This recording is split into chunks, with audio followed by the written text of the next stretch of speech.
The last part of 7.1 is Pythagorean Identities. So just memorize cos square x plus sin square x is equal to 1. This angle should be the same. If you have cos square A plus sin square A, since the angle are the same, therefore this is equal to 1.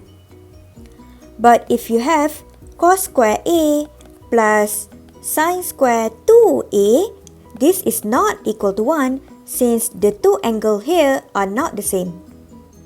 This is the most common identity that you can find in trigonometric function. Now let's try and divide this equation with cos square x. Cos square x divided by cos square x is 1. Now what about sin square x divided by cos square x?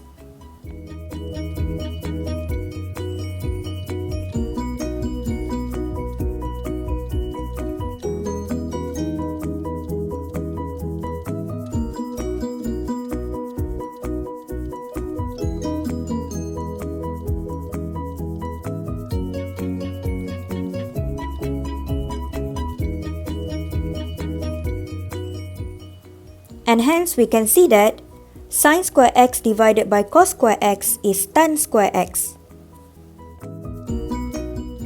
And next we have 1 over cos square x.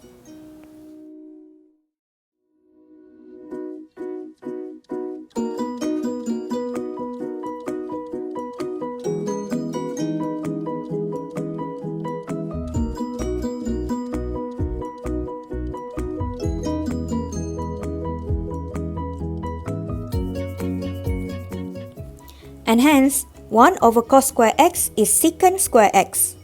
Therefore, the second identity is 1 plus tan square x is equal to secant square x.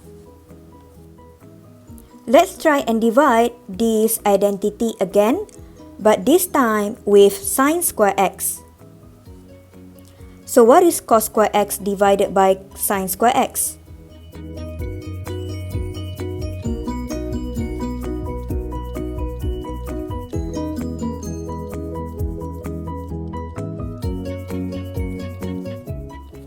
Hence, we can see that it is actually cotangent square x. Sin square x divided by sin square x is just 1. And then finally, we have 1 over sin square x.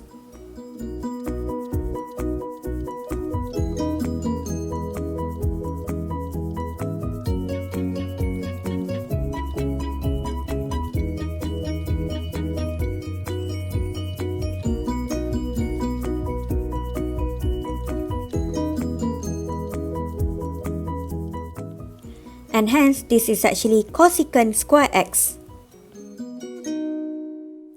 Therefore, the last Pythagorean identity is cotangent square x plus 1 equal to cosecant square x. So you can find the other two identities here by dividing cos square x plus sin square x equal to 1 with cos square x, and the other one is with sin square x.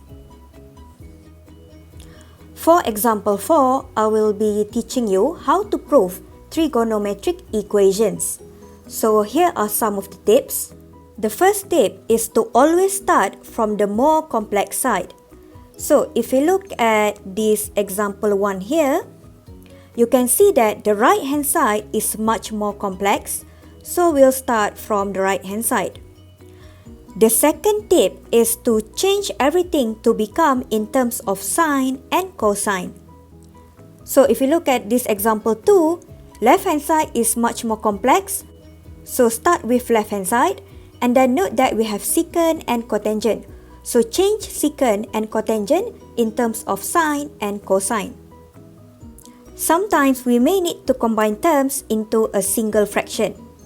If we look at this question 3 here, the left-hand side has 2 terms, but on the right-hand side has only 1 term.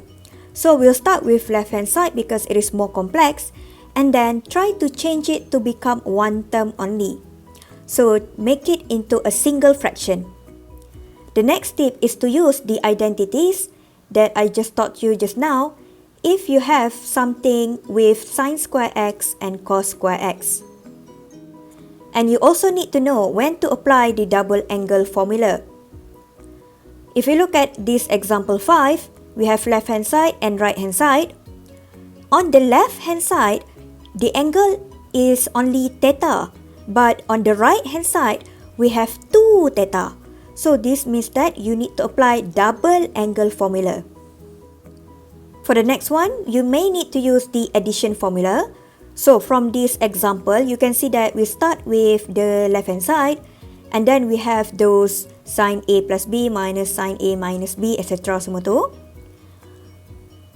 So for this one, you need to use the addition formula, which we will learn more about it in the 7.2 compound angle.